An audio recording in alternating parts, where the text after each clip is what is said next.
Halo guys, welcome back to Homebody Channel edisi cerita buku. Oke, jadi kali ini aku akan cerita tentang sebuah novel ya, yang judulnya tada, Perkumpulan Anak Luar Nikah karya Grace Tioso. Novel ini itu diterbitkan oleh penerbit Noura Books pada bulan Juni tahun 2023 dan ini tuh genrenya fiksi histori dan dia itu tebelnya 388 halaman nih, setebel ini. Nah, jadi siapa nih di sini yang gagal fokus sama judul novel ini? Ayo. Tapi novel ini tuh isinya sama sekali nggak sesuai dengan yang kalian sangka loh. Jadi penasaran kan novel ini cerita tentang apa? Simak video ini sampai akhir ya.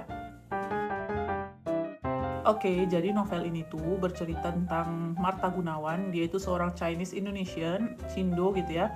Dan waktu dia kuliah, dia itu dapat beasiswa dari pemerintah Singapura untuk melanjutkan kuliah di University of Singapore.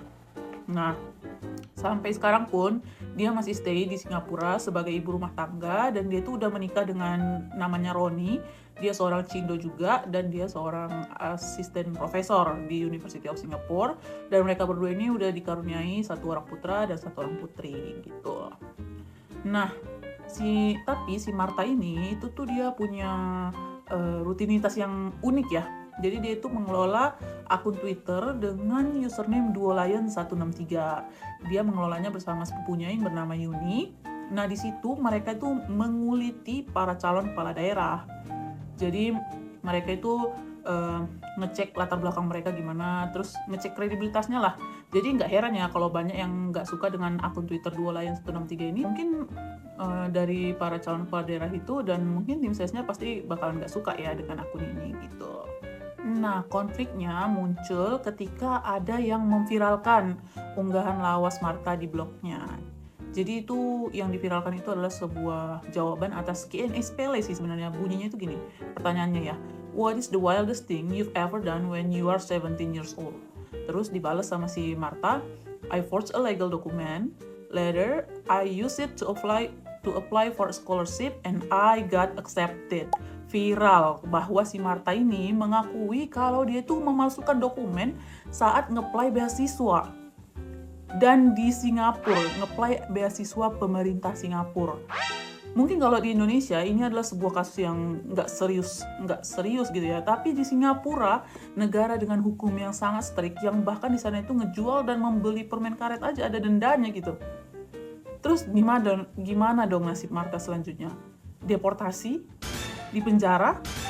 Ganti beasiswa? Atau gimana? Hukuman apa nih kira-kira yang ditetapkan buat Martha? Dan apa sih hubungannya si Martha ini dengan judul novel ini? Perkumpulan Anak Luar Nikah. Apa nih hubungannya? Kalian penasaran kan? Kalau kalian penasaran, silahkan baca novel ini ya. Menurutku novel ini menarik ya.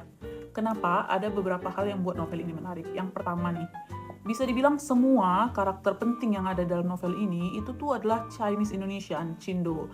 Mulai dari si Martha, suaminya si Roni itu juga Cindo. Terus bestinya Martha, si Linda sama Fanny itu juga Cindo. Dan banyak karakter lain. Menurutku ini adalah penggunaan sudut pandang yang sangat menarik ya. Sudut pandang dari seorang Chinese Indonesian gitu. Terus selain itu, semua karakternya itu digali secara dalam. Jadi latar belakang karakternya itu dijelasin yang bisa ngebuat pembaca, ngebuat kita itu bersimpati dengan karakter itu gitu. Menurutku ini menarik. Dan yang menarik lagi, di sini bukan cerita tentang etnis Tionghoa yang kaya ya, yang crazy rich, kayak crazy rich Asian gitu bukan, tapi lebih ke menjelaskan perjuangan sebagai etnis Tionghoa di Indonesia gitu. Dan ini bukan cerita yang enak-enak ya, jadi ini cerita susah-susahnya gitu. Itu menurutku yang pertama yang menarik. Terus yang kedua yang buat novel ini menarik adalah meskipun alur dalam novel ini maju mundur ya, kan ada banyak bagian yang flashback gitu, tapi experience waktu ngebaca novel ini itu kayak ngalir aja gitu. Nggak ada bingung sama sekali, dan gaya bahasa yang dipakai dalam novel ini pun kekinian banget, nggak ada kaku-kakunya, gampang dimengerti, gampang diikuti. Dan karena ini sebagian besar latar tempatnya itu di Singapura, jadi memang ada banyak kalimat-kalimat dalam bahasa Inggris, ya sekitar 15% lah. Tapi bahasa Inggris yang digunakan pun bahasa Inggris yang digunakan dalam dialog sehari-hari, jadi sebenarnya nggak begitu sulit dipahami. Ya overall menurutku novel ini disajikan dengan baik ya gitu. Terus yang ketiga yang membuat novel ini menarik menurutku juga adalah, dan ini yang paling utama ya, tema yang diangkat dalam novel ini, yang menceritakan tentang susahnya menjadi etnis Tionghoa di Indonesia, terutama pada masa Orde Lama dan Orde Baru. Tentang diskriminasi tahun 1965 dan tentang kerusuhan pada bulan Mei 1998. Meskipun selama ini aku tuh udah sering dengar ya tentang diskriminasi terhadap etnis Tionghoa pada masa itu, tapi melalui novel ini aku tuh dapet insight lebih gitu tentang apa sih yang secara detail, apa sih yang sebenarnya terjadi pada masa itu gitu. Dan bukan hanya pada masa itu, tapi novel ini juga menceritakan gimana kebijakan-kebijakan diskriminatif yang dibuat pada masa itu ternyata dampaknya masih dirasakan oleh generasi-generasi etnis Tionghoa di masa kini gitu. Menurutku tema ini menarik banget, dan mungkin karena ini adalah sejarah Indonesia juga kan, jadi menurutku ini relate banget dan bisa banget ngebuat emosi pembaca itu naik turun gitu. Membaca novel ini ngebuat kita simpati, terus turutlah merasakan meskipun sedikit banget ya secuil gimana sih ketakutan mereka pada masa itu tentang ancaman penculikan, pembakaran, terus pemerkosaan massal yang terjadi pada masa itu juga gitu kan. Terus ada juga beberapa part yang ngebuat aku kayak terharu gitu, dan aku juga sangat kagum ya dengan tokoh Martha di sini yang diceritakan tetap nasionalis gitu, tetap sangat mencintai Indonesia. Meskipun bisa dibilang negara itu sebenarnya udah jahat dan apa ya, tidak memihak pada mereka gitu.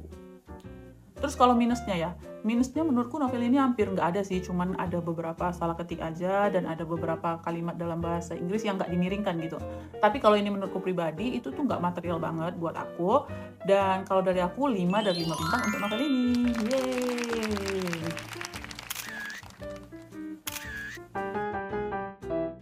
Novel ini recommended buat siapapun supaya kita itu bisa sedikit tercerahkan tentang dampak diskriminasi yang ternyata semenghancurkan itu, bisa menghancurkan hidup orang sampai jatuh-jatuhnya lah, sampai minus kalau bisa dibilang, sampai minus, dan supaya kita itu bisa lebih menghargai keberagaman suku, ras, bahasa gitu, dan supaya kita sama-sama bisa mencegah sejarah kelam ini supaya tidak terulang gitu. Ya mungkin segitu aja tentang novel yang satu ini. Gitu aja, sampai jumpa di buku berikutnya. Bye bye.